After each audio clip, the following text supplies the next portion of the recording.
Po ang ating Africa bat chair.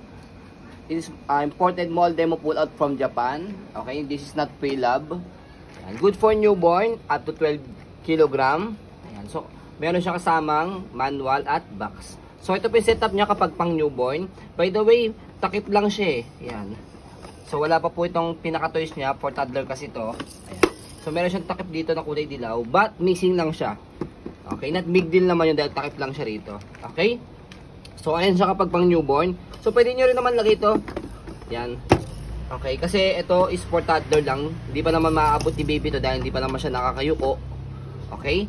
So, pagdating naman po sa toddler, ayan. So, dito po yung setup po niya.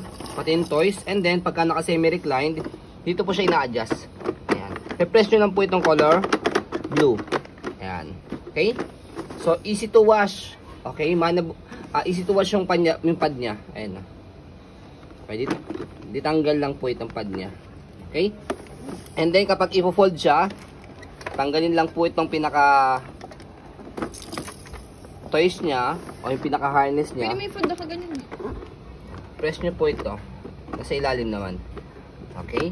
So travel friendly siya dahil ang liit niya lang. Compact lang siya kapag ka naka-fold.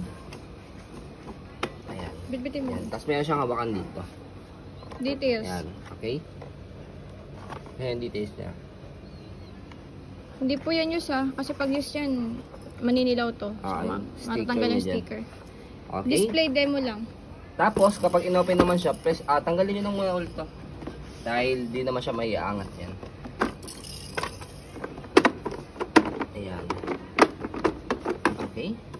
After that, yan. Ganoon lang siya kadali. I-operate kapag open sa fold niya. So, ito yung box niya. So, ayun po, as you can see, very details po kami sa aming pong pag-video kasi aming shop policy, no refund, no exchange, what you see is what you get. So, ayun po, maraming salamat. Have a nice day and God bless po.